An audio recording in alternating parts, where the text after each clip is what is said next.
Today's program is brought to you by Korin, a supplier of Japanese chef knives and restaurant supplies. For more information, visit korin.com. You're listening to Heritage Radio Network.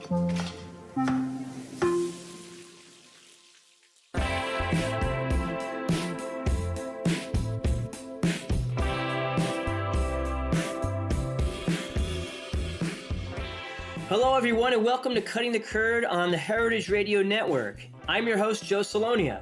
Today, we're diving into the world of sheep dairying with two remarkable women helping shape the future of American sheep milk cheese. One brings the perspective of a farmer building a new kind of dairy model from the ground up. The other, a cheesemaker and entrepreneur turning that milk into award-winning wheels and fresh cheeses with vision and purpose. Please welcome Mariana Marquez de Alameda and of Miss J & Co. and Anna Landmark of Landmark Creamery. Mariana and Anna, welcome. Thank you. Thanks for having us.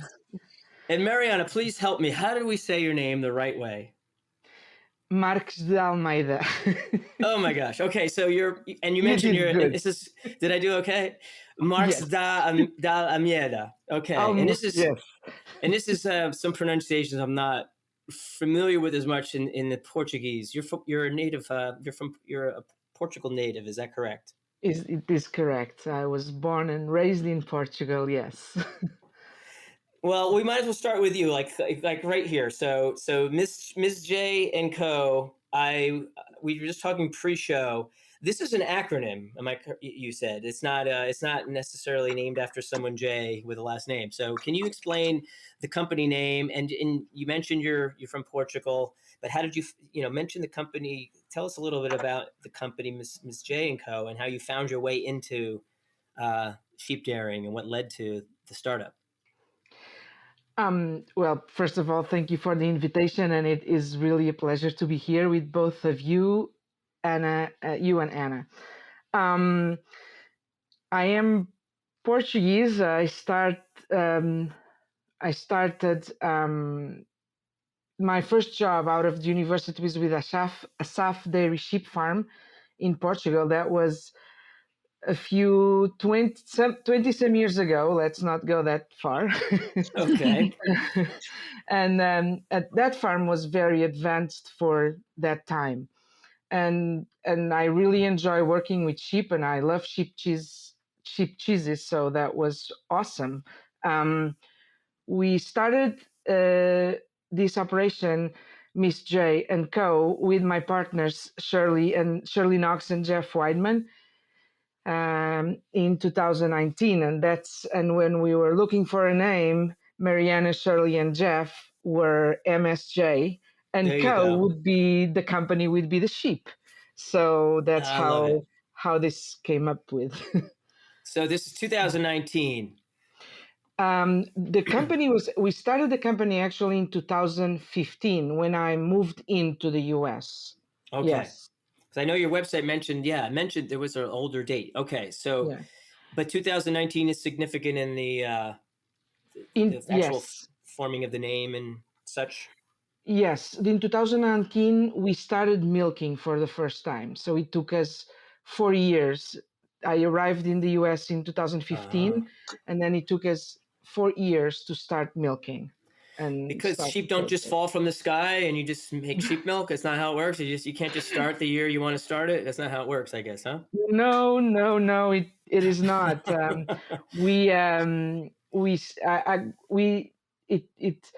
It took us 2 years after I arrived to have the health certificate that would allow us to bring the new and good genetics from Europe into the US. That was a challenging process, but the first time we could only bring semen, frozen semen. We could not bring embryos or live animals. And that came in June 2017.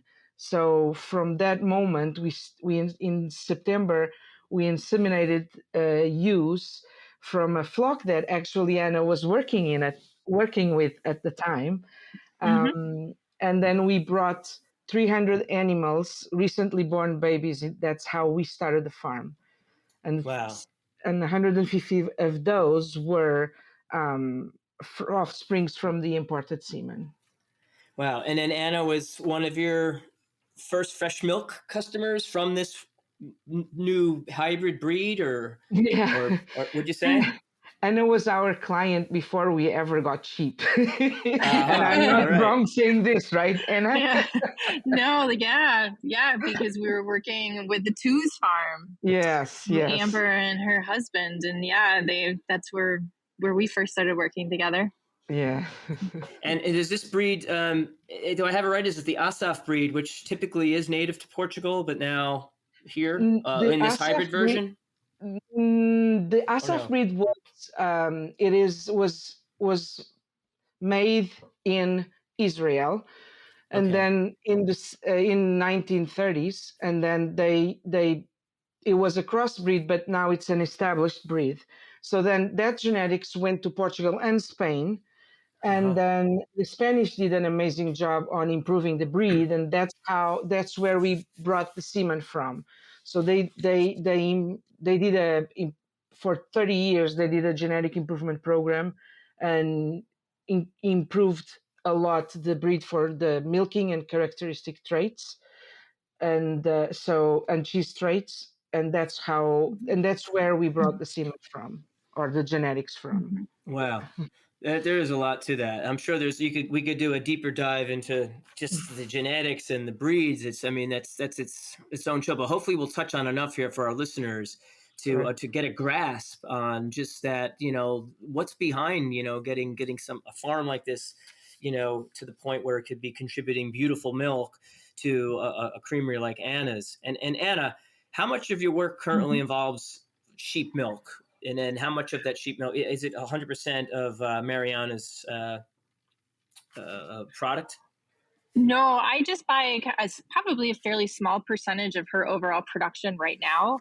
Of the cheeses, like of my production though, sheep milk is still, I would say, about 80% of what I make. And with a small percentage of cow milk, cheeses, and then butter is kind of a growing, cow milk butter, cow cream butter, I should say, is another growing part of my business. But yeah, still sheep cheeses are still the majority of our production.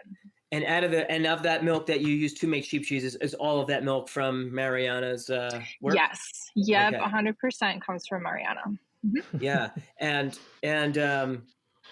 your core, I know you have a cheese called Anabasque. Is that your core? I love That the is name, by the way. correct. Yeah, thank you.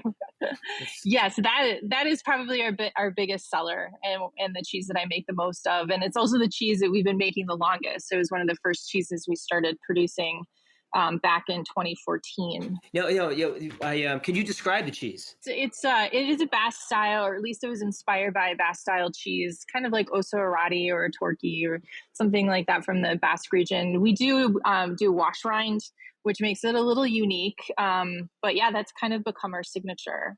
And of course, the name is a play on Anna, which my name, of course, and my original business partner's name was also Anna. And then with the Basque cheese. So. Yeah, I love it. I love those kinds of names. And what are the core cheeses, if you were to name them all? Like, what do you consider or how many cheeses do you make, first of all, out of everything, cow and sheep? I would say all total, I have like maybe 11 styles that we make of different percentages. Majority of this is Anabasque, and we make a pecorino style, kind of a Pecorino Toscano style, kind of a sweeter, nuttier version. Those are probably our two top sellers. We also make an aged Gouda that's 100% sheep. We, of course, do a lot of Brebbi and feta. And then we've got a couple other cheeses we do just for some local chefs or farmers markets or things like that. Some other kind of small format wash rind cheeses and things that we don't wholesale a whole lot of. So I was with you at a food show where I got to stand next to you, and in the quiet lulls, I was constantly eating some of that your fresh you had a fresh cheese, and your cow butter is incredible, and then the Anabasque. Thank you. Yeah, really something to see your repertoire. And do the volumes fluctuate based on or maybe just a question to start with Mariana. Mariana, does the output of the sheep's milk fluctuate seasonally? much? We try not to. We lamb every 2-3 months, and so it fluctuates a little bit, but we are more and more constant. That is our goal is to have a constant volume year round, and Uh-huh. we pretty much close to that. Although And in the spring there's always a peak.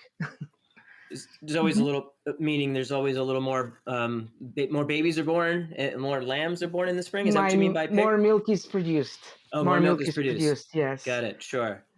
And Yes. there's always this topic that comes up with cheap milks, at least in my experience, where someone will ask, about whether the sheep will each individual will they lactate year round, or is each group maybe have different pauses where they dry up for a certain period during the year, and is it staggered, or is it, or all of your use pretty consistent through the year?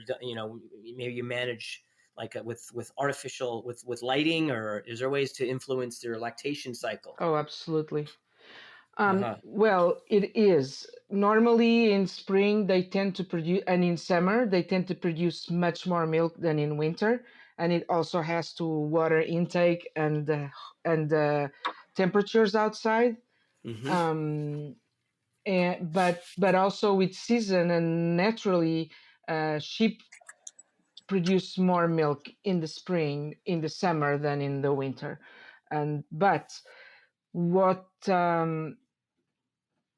but our we manage our animals in a way that they will only be dried 60 days before lambing. So while they are still milking, they will get pregnant, and then once we know that they're pregnant, we'll do ultrasounds.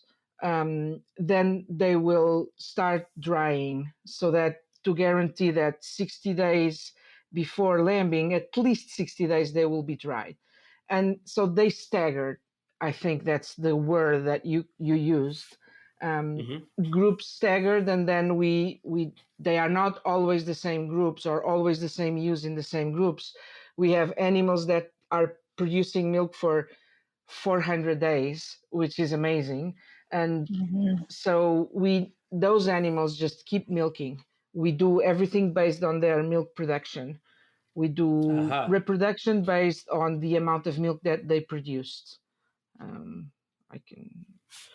So Wow. yeah, we staggered, and it's a constant. Um, it's a There's a lot of constant. moving parts, it sounds like. Yeah, yeah, but It it's sounds like you're fun. managing a lot, and the drying, is that like you want to be sure that you're enabling the sheep to dry? Is that what you're saying? Yes, because And why is that? Yeah. it is also like in cows, 60 days before lambing or 60 days because calving or Uh-huh. starting a new production, we guarantee that the udder and the glands and everything gets a pause Okay. and how do you say this? Regenerates more, doesn't regenerate, but kind of like Uh-huh. gets a pause, so that when they start again, for in the next lactation, they will be the best possible. So in studies say that just like in cows, sheep with 60 days dry period will be able to regenerate and a lot of times uh, on high somatic cells, it's the only way that you can cure any kind of problem in a sheep is to dry them off, and they Uh-huh. almost cure themselves. That's the Oh. biggest Kind of difference. like when I reset my computer, when things aren't going right, I turn it off, restart it. Yeah, It's exactly. it's a terrible. It's where my That's a brain great went. Yeah. analogy. Is it? I don't know. Yeah. It is. It made me think of that, but I don't know. My brain, you can't go by me. But Mhm. Anna, so Anna, what drew you to the sheep world? I mean, you're in Wisconsin. There's lots of options out there. So Yeah. how did you know that was right for you? Well, so this is kind of a funny story because I had a completely different career before cheese making, and my husband and I just had a hobby farm, and we bought a couple sheep, not even dairy sheep. They're a little heritage breed called Navajo Churro.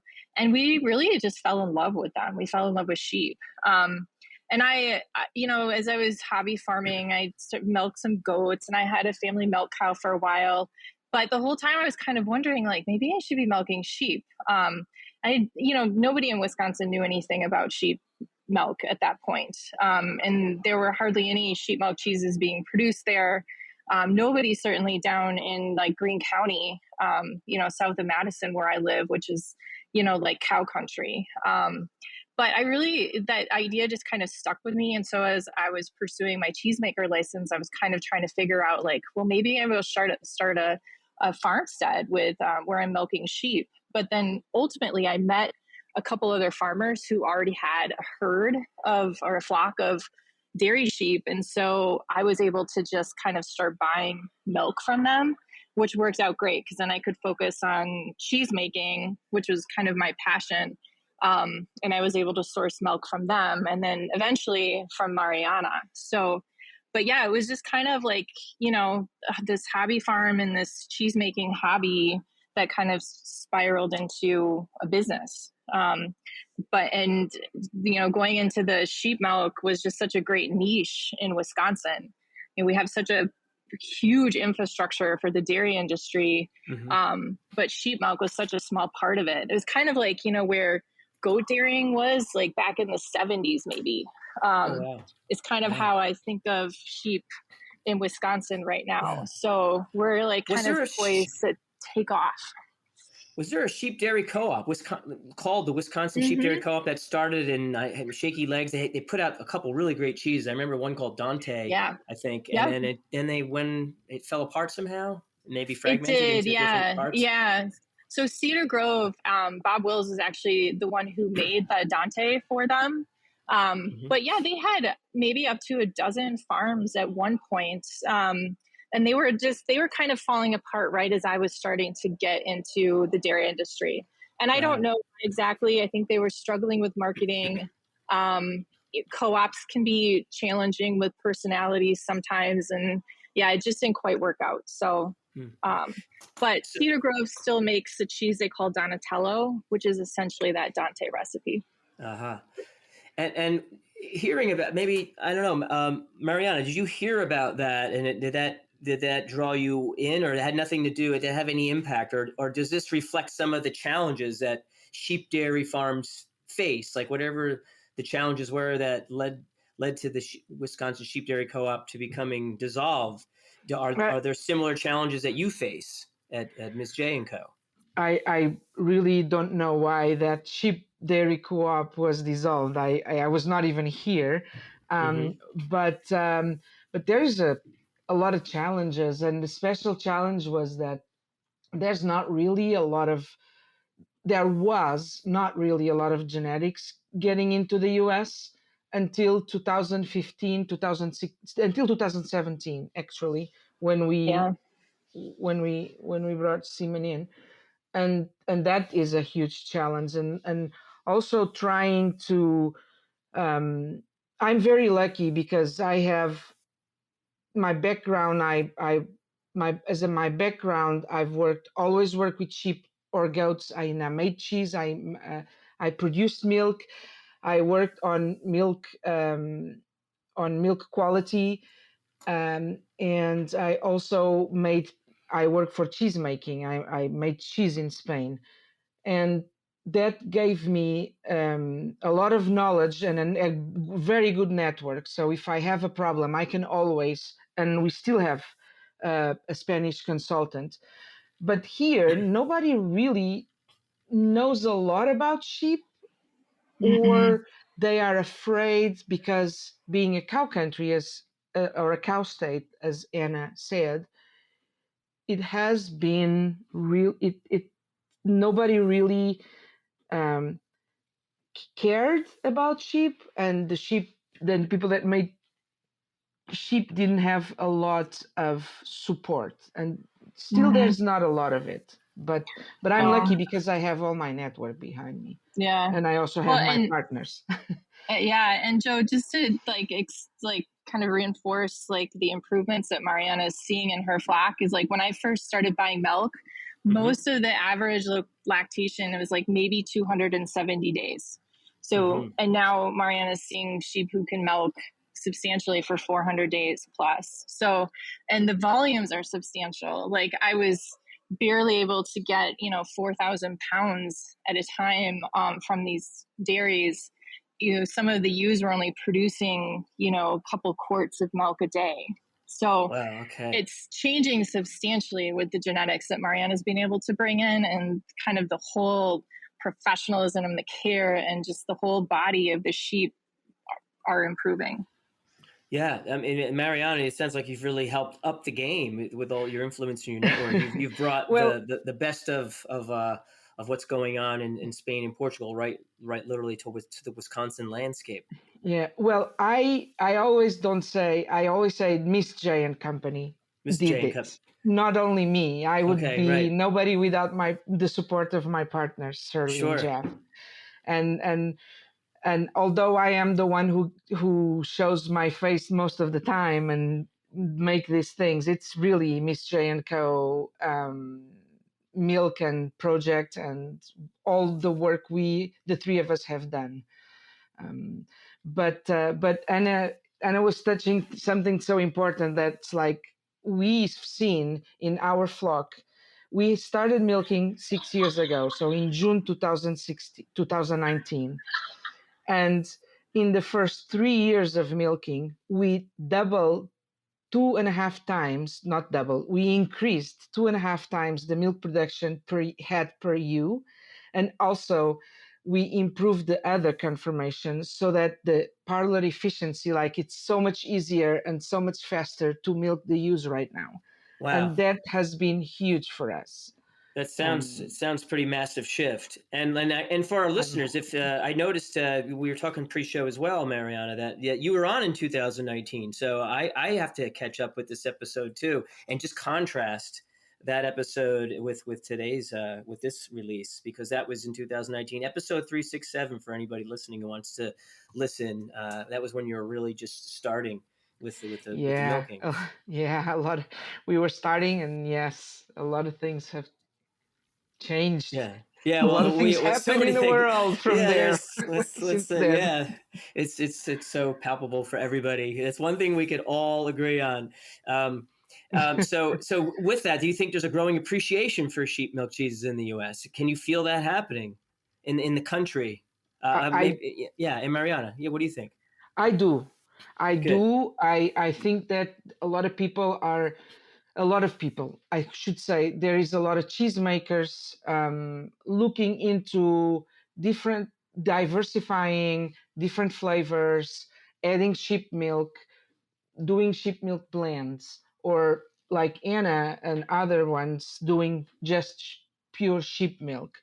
And I see we are actually working with a few cheesemakers so that we can grow our flock, but we need to have an output for the milk. Need an output. It has been a challenge for us. We produce really well. Right now we have 800 ewes. All our barns, everything was designed for 1,600. But we are too big for the small producers and too small for the big cheesemakers. We work with the whole United States. I mean, we sell milk to Anna, we sell milk to 6 cheesemakers in Wisconsin, and then we freeze the milk and we sell it to a lot of places in the US. For a farther distance to travel, you freeze it.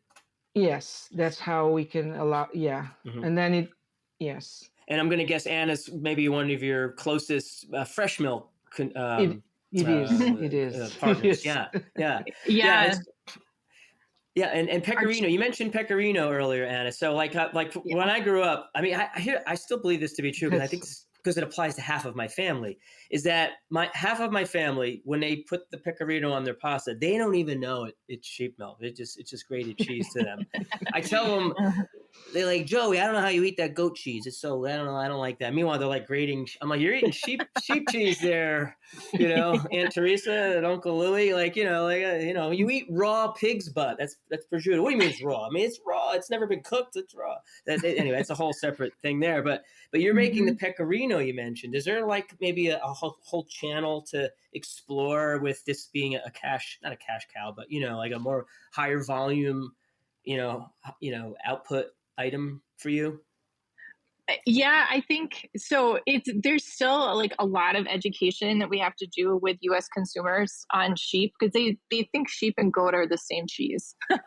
So Mm-hmm. it's really it's a struggle sometimes. I think like we do a lot of farmers markets and a lot of events and things like that. So we're really trying to educate people, but we're even having to think really creatively about how do we label our cheeses? Like how do we make it very clear that this is a sheep cheese, this isn't goat, like, so we put kind of a flavor profile, how to use our cheese, like all of those pieces of information we have to put on our label because otherwise people don't realize it. And I still think the majority of people probably don't know that like manchego is a sheep cheese when it comes from Spain.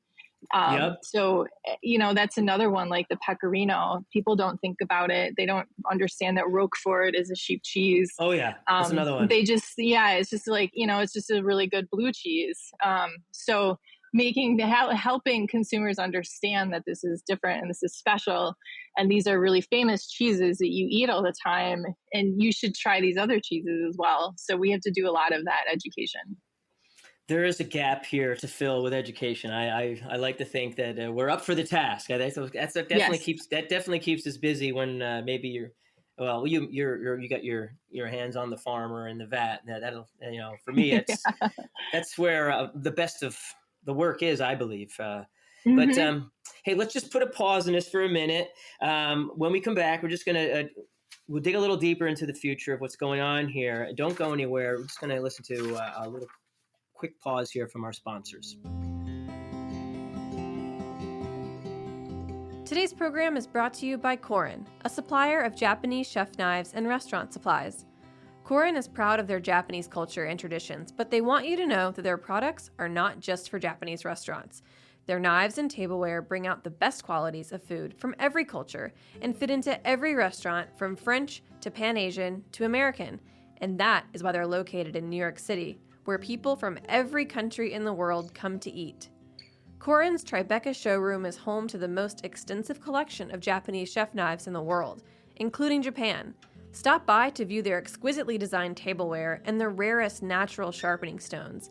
They have a whole range of knife services from repair and rust removal to reshaping and realigning. Korin is dedicated to this ideal, bringing the highest quality Japanese design to your table so you can experience the unparalleled quality of Japanese craftsmanship in your home or restaurant. For more information, visit Korin.com. Okay, everyone, welcome back. We're continuing our conversation with Mariana Marquez de Amiria. I said it wrong. From Miss J & Co. and Anna Landmark from Landmark Creamery. Before break, Anna and Mariana, we were just talking about how there's a gap for knowledge out there in the market for even just something simple as folks are realizing that sheep cheese is pecorino cheese. Some giant brands might dominate that. Like in my family, they just call it Locatel or grated cheese, or they might call it pecorino, but they're for them it's just such a staple. And this is my Italian family in northern New Jersey. It's just one little microcosm, but like it's not that unique, at least in these parts. But like, what would be something that we can brag about that you would say when you're talking about sheep's milk and the flavor? Like what makes it so special? Is it the high fat? Is it the sweetness? Is it the what would Marianne? What would you say is what makes sheep milk so special? Because you've had experiences with other milks. Yeah, I think we can both really answer that. I think it's the flavor, and it's well, all kinds of cheese can be made with sheep milk. Almost all kinds of Mhm. cheese can be made with sheep milk, and Anna has a lot of experience on that. But I think it really is the flavor and the sweetness of the cheese that changes the flavor profile of the cow, even if you blend it. Um, Mhm. and it's also a little bit drier when you do it. It has a better yields.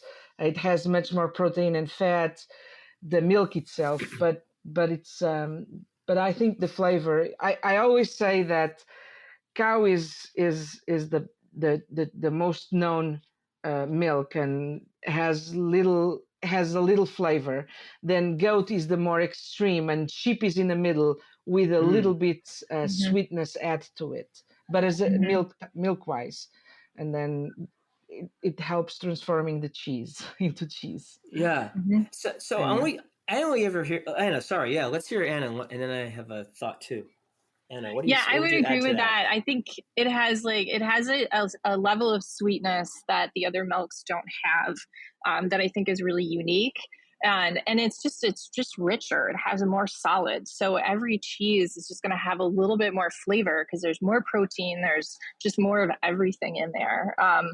And the protein makes it really unique too. So sheep milk cheeses do often have a different texture. And you get a Yep. little bit more cheese per gallon of milk, out of Mm. sheep milk too. So Aha. it's really unique. And when you make when we make a cheese out of sheep milk, you do quite a few different things in the vat, to kind of just accommodate the extra solids and some of the differences in the proteins. So it's a really fun milk to make cheese with. Hmm. You said something that's real. I never thought of that myself. That you're getting maybe more curds, less whey than say a Hmm. cow's milk. You're saying when you cut it, that even though that yeah, sheep per pound they give out less absolutely. milk. That's a real important point to make. And sometimes I hear sheep milk cheese is getting a bad rap if they come across as sheepy or gamey. By the way, this does not apply to your cheese. Your cheeses are smooth and nutty and sweet. But how do you tame that? Is it done with rennet? Do you use a calf rennet or do you use a sheep rennet, or is the calf rennet tame it down, or what kind of rennet do you So use? I You think don't. it's a combination of two things. I think one, I can get my milk really fresh, and our cheese plant is just 15 minutes away from the dairy. So we can handle it really gently. So that's like, I think, a huge advantage that I have. One, it's just so fresh. Mm. And secondly, I do use a calf rennet. I have not used lamb rennet, which would definitely add kind of more of that picante kind of sheepy flavor to it. But I use lamb rennet, or sorry, I use calf rennet because I think, um, it's just going to make my cheeses a little bit more palatable to U.S. tastes. Hmm. So it takes that kind of spiciness out, and it takes out some of the stronger lanolin flavors, and it Hmm. mellows it, and we get more of that nuttiness, and we get smooth and creamy, and the sweetness. Yeah. So So I love that. By the way, I you, like. you I know, feel like it's the best of both worlds. Yeah, I've bitten into some real flinty, peppery, sheepy. You know, mhm. so up your nose, kind I'm of going like to from Europe, but more than yeah. not, than here. I'm going to interrupt you because this is kind of a joke. I always had and I need to brag a little bit. Uh huh. Um, I had a professor at the university that who would always say, "You can do bad cheese out of really good milk, but you cannot do a good cheese out of bad milk." Right. Mhm. So it Perfectly. is like this is what I'm bragging. I think it's the word that you use, that I think we produce an amazing. I'm very proud of what our people do Mhm. at the farm Yeah. and the care that they have with our animals and cleanliness and everything. Yep. And I think our milk is also extraordinary. And to add that to Anna's, Yeah. and Anna makes an amazing cheese. Uh, And then the that is proximity, the fun. freshness, it's Yeah, just like yeah, getting, absolutely. it's like a restaurant that can pick the produce in the farm and then go right into the kitchen, and Mm-hmm. nothing's been done. It hasn't been roughed up. It didn't travel far, and it's just been washed right out of the earth and checked Absolutely, and absolutely. then treated with in the bed. But yeah, like just same applies in the kitchen, right? If you Hmm. take the same analogy. I love that though. I love that you said that like that. Thanks for that, Mariana. That's a good reminder for our listeners. Is that the pristine product? It starts with good milk. You know what? These kind of things sound like little sound bites. Oh, really fresh milk, really happy cows, really happy sheep. Blah blah. It starts to sound like blah blah, but it's not blah blah. It's not. It's really important to understand what do we mean when we say that? That the quality is off the charts, the animals are well cared for, the distance is short, and then you give it to the hands of a talented cheesemaker. What do you think's going to happen? Of course, you're going to have amazing product. You made a great summary, Joe. Yep. Thank you. That was awesome. That's what I'm here for. That's why they pay me the big. That's why they pay me the big bucks. Yeah. Yeah. But also just to compliment. I know it doesn't apply so much to you, Mariana, but it can't hurt that it's in the repertoire. Is that this cow milk you make? You make a cow's milk butter. You also make a cow and sheep blended cheese. So you do blend Mm-hmm. the cow and sheep Yes. milk for one or some of your cheeses, and then you go ahead and make a butter because why not? You got the chops, and you're making some killer butter that I couldn't stop eating that one day that I met you. Yeah, thank you. Thank you. I do like blending the milks, and I'm hoping to do more styles of blended milks, because I think that will I think they'll sell really well. People really like the one Gouda that I've been producing, so we'll keep playing around with those. Is that what it is? It's in the style of a Gouda, the cow sheep. Yes. Yep. It's a Got it. wash curd. Mm-hmm. And what's the name of it? Mm-hmm. Right now we just call it Duet. Okay. Easy to remember. Yeah, I like it. cow and sheep. Yep. Yeah, like So leather, Duet. like that, like leather and lace, like that song. That's a good one. Duet. That's just Yeah. the first duet that came to my head. Um, where is the future of sheep dairying? What do you feel like you're steering the ship? Are you have your hands on the rudder and the sails, or do you feel like consumers, obviously the price barrier and as things shift in the economy, that can influence things. But like in general, do you see a big upswing in the consumption of sheep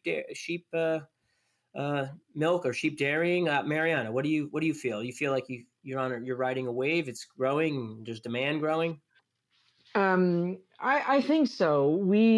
I think so. We have been. I think people are looking more into producing here to producing domestic cheeses, but as you said, the price is a challenge because we have we have many limitations here that don't exist in Europe, and that costs a lot of money. I can give examples. I don't know if this would be on the scope of this podcast, but then it's. But I think there is. I think there is, and Let's hear one though. You have one on you want to point out. Which one? one of the well, for me, the biggest challenge is somatic cells. I spend tons of money on because in Europe you produce sheep milk and there is no limitation for somatic cells. So having Somatic, and like SOMATIC. yes, so somatic cells are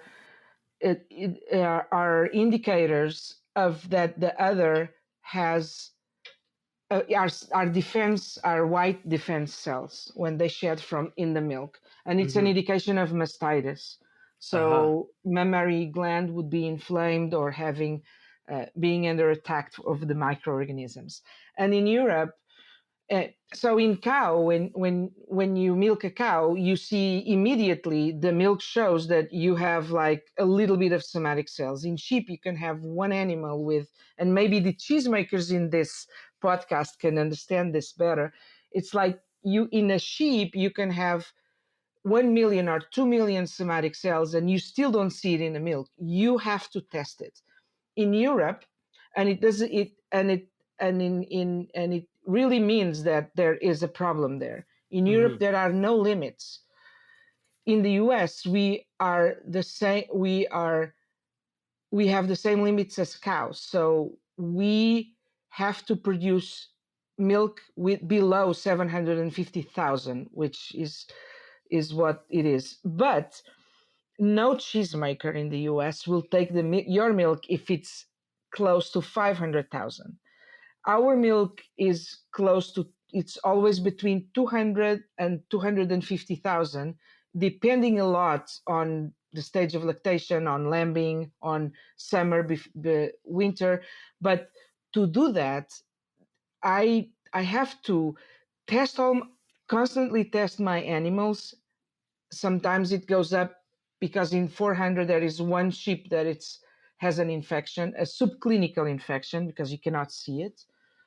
Or to treat it, I have to cull, or I have to dry it.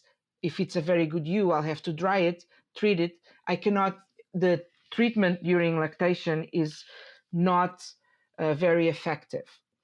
So it is a huge amount of money and effort and testing. It is huge, but we make it. But that also increases a lot the difference between Europe sheep milk price and American sheep milk price. So So the that is one support of is them. different in Europe. The support that it would be, you'd have a In different. Europe, you don't even have to look into somatic cells. Right. You don't. There is no limitations, and it's a European. I see. It's a European regulation. So when I Yeah, when I think I it's go I think ahead, our Anna. our I think in the US our science is just a little bit behind on the sheep side. And again, it's partly because we haven't had a lot of dairies and there hasn't been a lot of research or a lot of experience. So they just kind of lump sheep in with cows, even though, just the their conformation, the physiology of their udders is really different. And they understand that in Europe, and we're not quite there yet on the regulatory side in the US. Wow. Yeah. But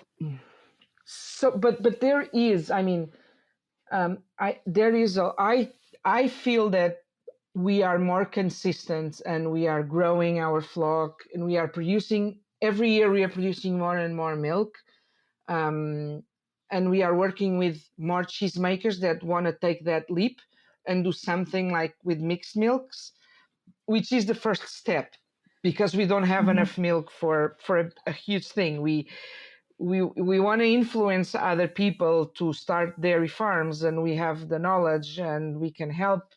But that is, we still have to have an output, a steady output for the milk, and that is starting to happen. Yeah. And Anna, do you echo some of the where Mariana's describing growth and some increased demand? Do you echo some of the demand for your line that you see folks? I do. I think there is growing demand for sheep milk cheeses. We still struggle with price. Sheep milk is about 5 times the cost of cow milk. So that's definitely a barrier. It automatically puts all of our cheeses in kind of the top bracket, of cost for cheese, which is why I do think the mixed milk are going to be kind of more accessible to consumers. And I think there'll be a lot more mixed milk cheeses coming onto the market. The cost of cheeses coming from Europe has been increasing because of lots of other factors in Europe, between climate change and drought and just changing and the aging of farmers in certain regions that do a lot of the sheep cheese production.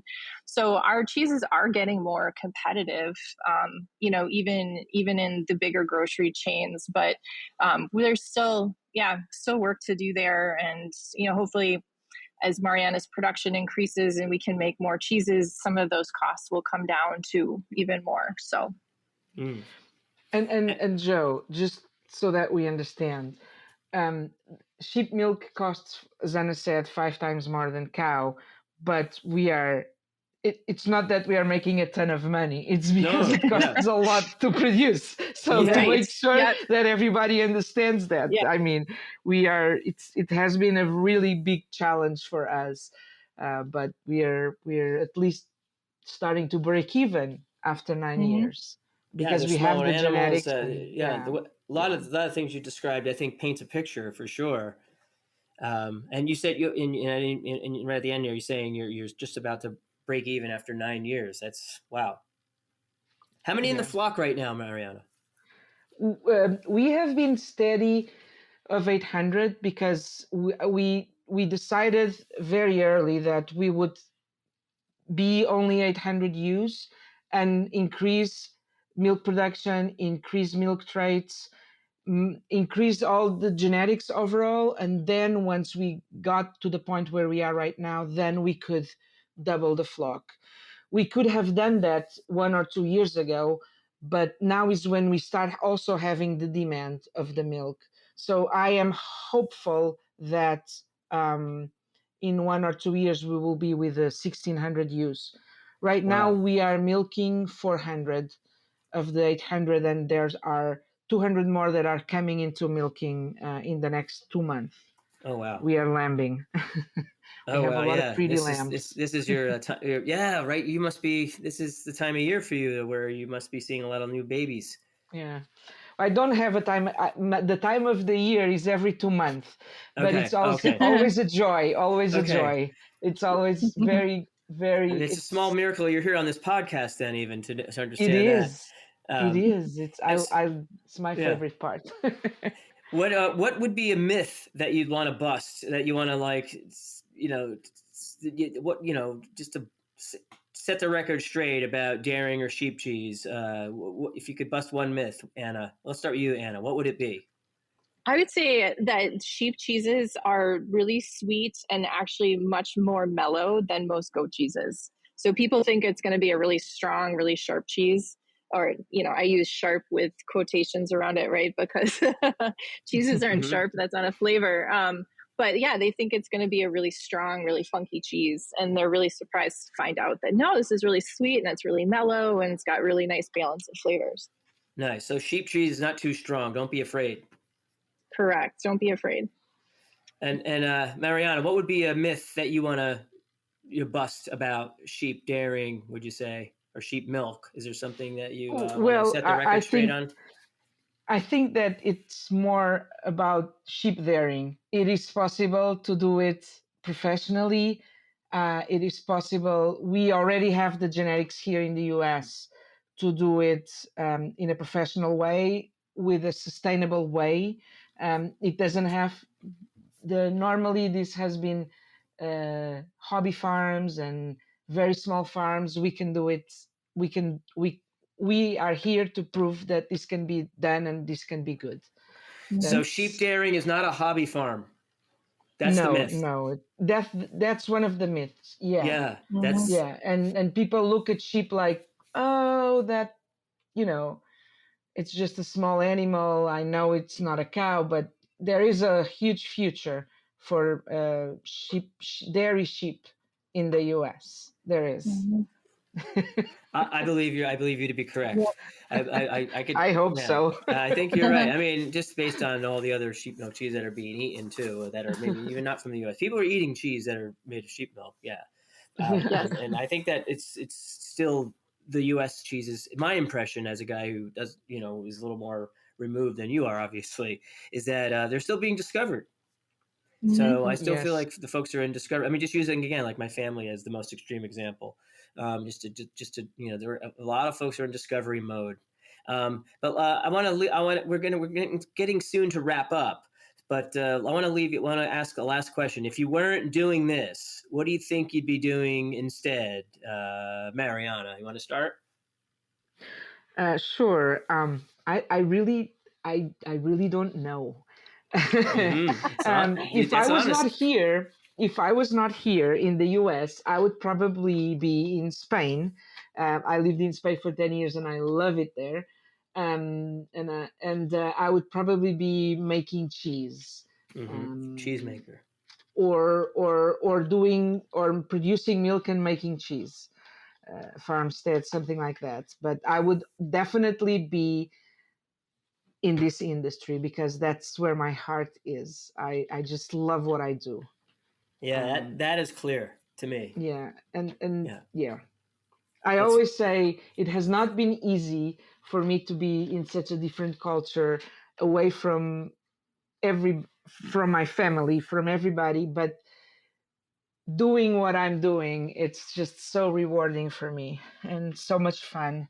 And so that's wonderful. my truth. Yeah. If anybody Googles Marianne, you'll see nothing but her smiling face holding a baby lamb or sheep, baby lamb or goat for that matter. Yeah. And Anna, what would you add? What would you say if you weren't doing this? What might you be doing instead? I probably would still be making cheese, probably cow milk cheeses, maybe Swiss cheese. That was the cheese that I probably grew up eating the most, with my Swiss heritage and my family and living down in Greene County near Monroe. But I don't know, who knows? I had a whole career working in politics before this, so maybe I'd still be doing that. I don't know. I'm glad I'm not. I'm glad I'm not in that world anymore. Well, I think all of our listeners are glad you're not too, yeah, Anna. I'm very happy making cheese. So, but yeah. That is so great. Well, I mean, we could talk forever, but we got to wrap it up. But thank you so much for joining me today on Cutting the Curd. It's been an absolute pleasure to hear about your work, your collaboration, your commitment to growing sheep milk cheese right here in the USA. We're so lucky to have producers like Miss J & Co. and Landmark Creamery leading the way. Thank you for having us. This is fun. Thank you. You're very welcome. I hope you'll come back. All right, everyone. Follow along with the work of Anna Landmark on Instagram at landmark_creamery. And follow the work of Miss J & Co. That's the company that Mariana works for, on Instagram at MSJ&Co. That's MSJANDCO. And be sure to follow us on Instagram at Cutting the Curd and Heritage Radio at heritage_radio, and follow me at Sting Chef. Please hit the subscribe button for Cutting the Curd on Apple Podcasts, Spotify, or wherever you listen to podcasts. And if you enjoy Cutting the Curd podcast, please give us a glowing 5-star review. It really helps us grow our audience. All right. Thanks again, everyone. And remember, if you love someone, send them cheese. Cutting the Curd is powered by Simplecast. Thanks for listening to Heritage Radio Network, food radio supported by you. Keep in touch at heritageradionetwork.org/subscribe.